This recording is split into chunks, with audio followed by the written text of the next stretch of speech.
Szegedi Maszák Zoltán vagyok, sokáig voltam a C3 stábjának a tagja, egyébként pedig képzőművész vagyok. Én Barkóczy Flóra vagyok, művészettörténész, és jelenleg a KEMK-nek a kutatási osztályán dolgozom, és mellette az ELTE-n doktorizom, és a doktori témám az a hazai internetes kultúra kezdeteinek a képzőművészeti vonatkozásai. Én pedig Fernezény Márton, és én a kezdetektől a C3 stáb tagja vagyok 1996-tól, és mind a mai napig. És a C3 websájtját látjuk most, 97-98-ban készült az eredeti verziója, azóta nem sokat változott, és mindig van benne egy kiemelt projekt, és most a homepage van ott a középpontban, és azt fogjuk most akkor megnézni. Átkattintok a homepage-re akkor. Oké, akkor először is a belépő oldal, ugye az egy érdekes dolog, mert annak egyébként szerintem az volt a oka, hogy lassú volt az internet, és az ember megpróbált az első oldalra egy olyan oldalt rakni, ami gyorsan lejött, hogy rögtön mutasson magából valamit, amiről majd tovább tudsz lépni arra a tartalmi oldalra, ami valószínűleg lassabban jött már le. 1998-ban mondjuk egy GIF animáció méretileg ennek a 40-ede lett volna, mert egyszerűen nem volt olyan sávszélesség, hogy egy ilyen méretű GIF animációt letöltsön bárki a számítógépére. Igen, hát ez szándékos, de hát minden ilyen retro valahogy így működik, hogy ugye azok nélkül, a technikai korlátok nélkül, amik eredetileg kihoztak valamilyen vizuális megoldást, vagy rákényszerítették az alkotókat valamilyen megoldásra, az akkor már nincs jelen, amikor van egy ilyen visszanyúlás.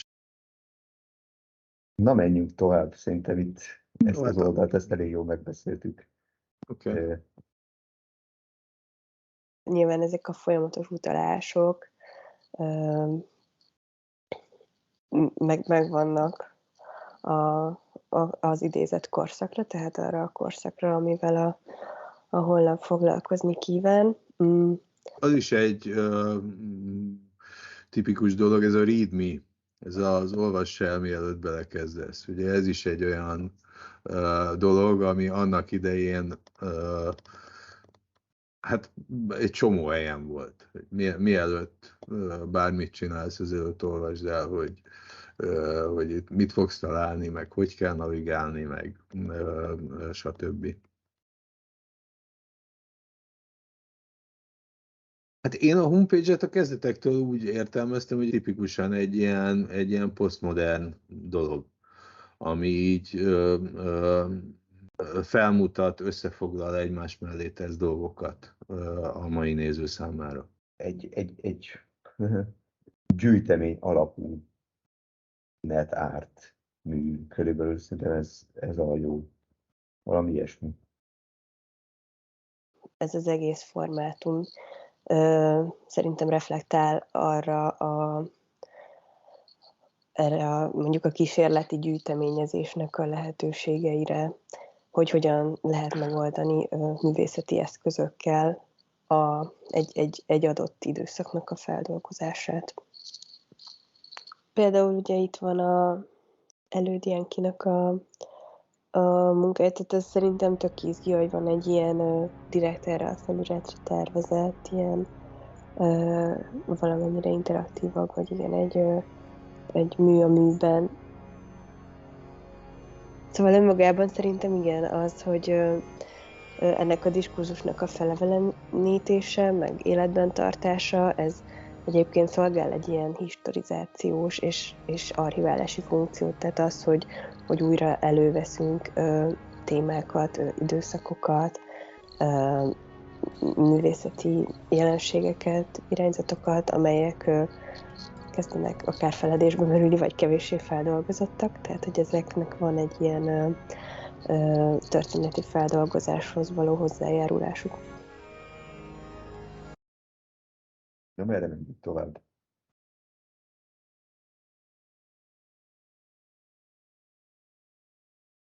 Ez működik még egyébként?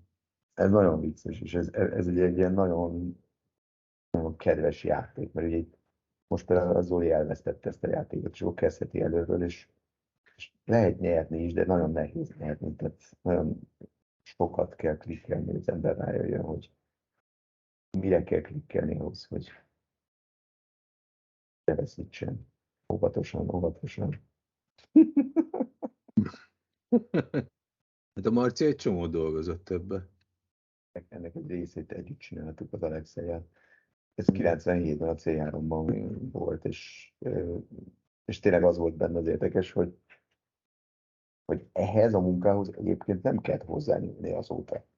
Tehát ugye amennyire, hogy van egy másik ilyen ikonikus mű a CRM gyűjteményében az Oljáé, ahhoz azért hozzá kellett nyúlni, ez jóformán változatlan formában működik mind a mai napig. Na mondjuk ezt például pont tudom, hogy ez egy tök szabályos amerikai zászló volt. Ilyeneket lehet, hogy lehetne hozni.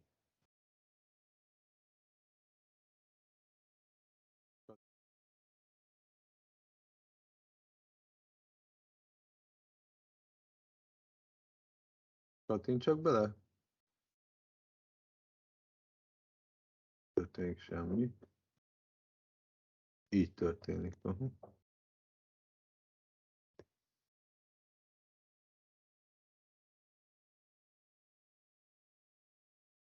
Hát egyébként ebből egy elég jó keresztmetszetet mutat a homepage, hogy kik azok, akik ekkoriban elkezdtek erre valamilyen módon rezonálni.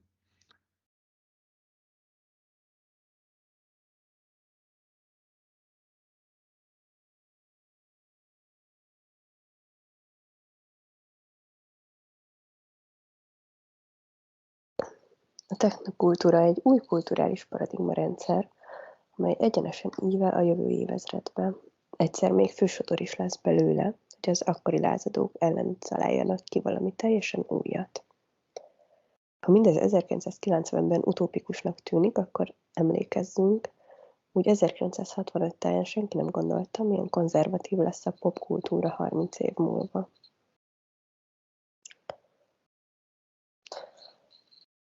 Ja, hát egyébként nagyon érdekes, hogy az ő szemlélete az egy ilyen, tehát egyszerre utópikus, disztópikus, és a 90-es években valószínű, hogy az sokkal hangsúlyosabbá vált, hogy a különböző szubkultúrák egymással milyen kapcsolatban és milyen átfedéseket mutatnak.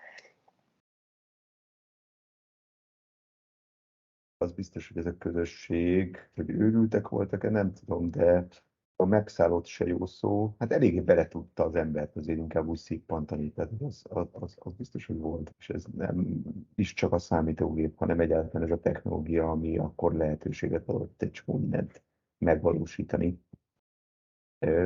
Akkor az ember úgy érezte egy kicsit, hogy így benne van valamiben, ami a tuti. Azt érez ember, hogy csinál valamit, ami tényleg izgalmas, meg újszerű, meg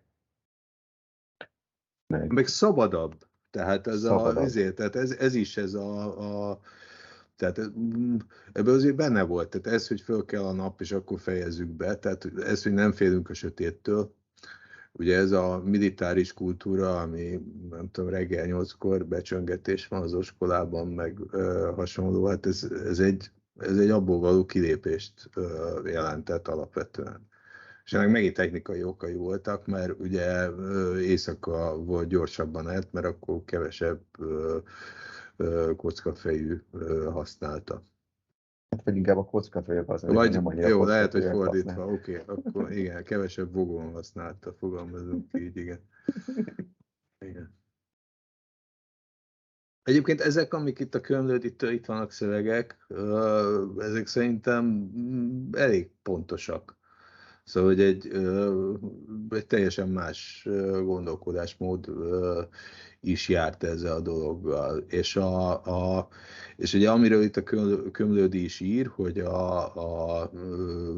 egy másfajta ilyen befogadási stratégia, vagy egy figyelmi stratégia kell ahhoz, hogy ebben a világban el tud tájékozódni. Ugye volt, aki kinyomtatott mindent. Kattingatsunk még egy kicsit.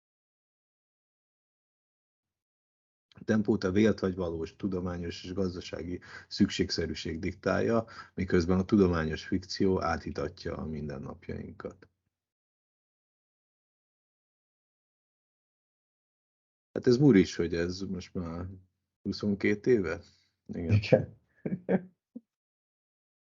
Klónozás és az üvegházhatás az volt akkor. Trémkép.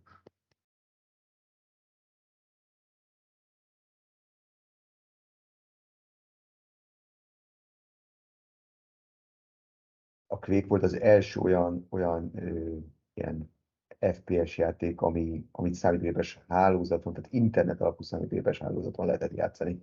Része volt a játéknak az, hogy lehetett vele pályát csinálni. Hát szerintem ez elég pontos, itt is ilyen jó hosszú szöveg van hozzá. Tehát ugye az emberek annak idején még úgy elolvasták ezeket, amiket így ilyen... Vagy mi azt hittük, hogy elolvassák. Vagy mi azt hittük, hogy elolvassák, igen. Merre menjünk?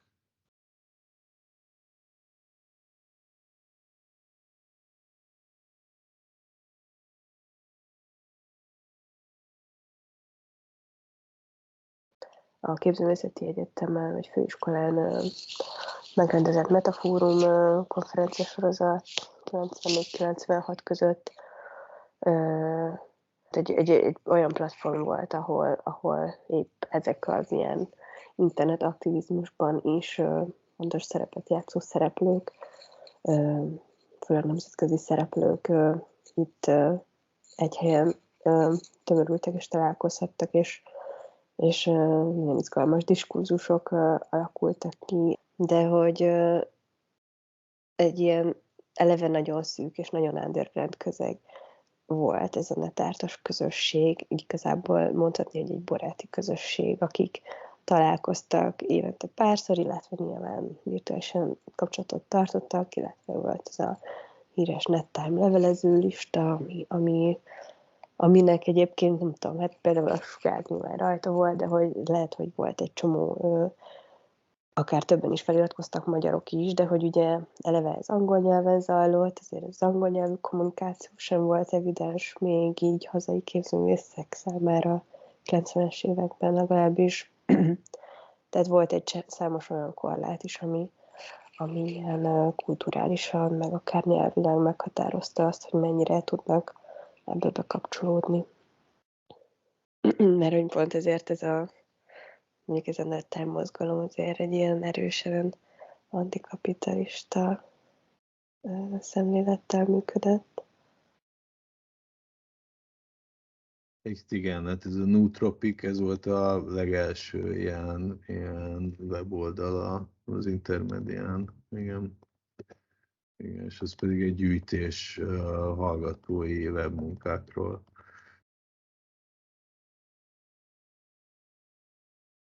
Ugye ez volt az első nyilvános internet Magyarországon, amit itt lehet látni. Tehát a műcsarnok hátsó részében azt hiszem 6 gép, vagy valami ilyesmi. Nyilvánosan ingyenesen elérhető.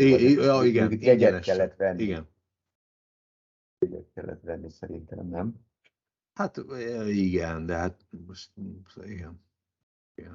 97-ben lett ez a fajta dizájn, ez a mi csak periódusos rendszernek hívjuk, és hát ez azóta nem engedtük el ezt. Hát lehet, hogy szerintem akkor így az is, vagy ez mondjuk ma is működik, hogy ha mondjuk, nem tudom, a látogató látja, hogy valami változik a weboldalon, akkor tudja, hogy aktív. Egy ilyen életben tartási folyamat az egész. De részben erről szól az egész dolog, ez a projekt is, meg ugye ezzel a CRM elég sokat foglalkozott, hogy mit tudunk csinálni a médiaműveknek a hosszú távú életében. És hát a számítógépes műveknél eleve ez egy kérdés, hogy mit lehet és mit nem lehet azt mondani, hogy most autentikus. Ugye elméletileg az autentikus, ahogy először a művész kiállította, és ha a művész még él, akkor meg lehet kérdezni, hogy még mindig autentikus, ha most kiállítjuk, de nem feltétlenül kell erre választ várni mindig. Tehát, hogy meg kell oldani azokat a problémákat, hogy nincsen már, mit tudom én, milyen számítógép, 486-os számítógép Windows 95-tel, tehát hogy most elrakhatunk ilyen gépeket, így lezsírozhatunk, és akkor elővehetjük a fiából, de hát azért ezek fölött el fog járni az idő, és akkor ugye az egyik irány az, hogy emulálják ezeket a környezeteket, és akkor emulátorokba futtatunk ilyen dolgokat, és akkor de hát az is ugye már csak egy becsapás valamennyire. Te kérdés, hogy miért nem lehet teljesen újra gondolni ezt.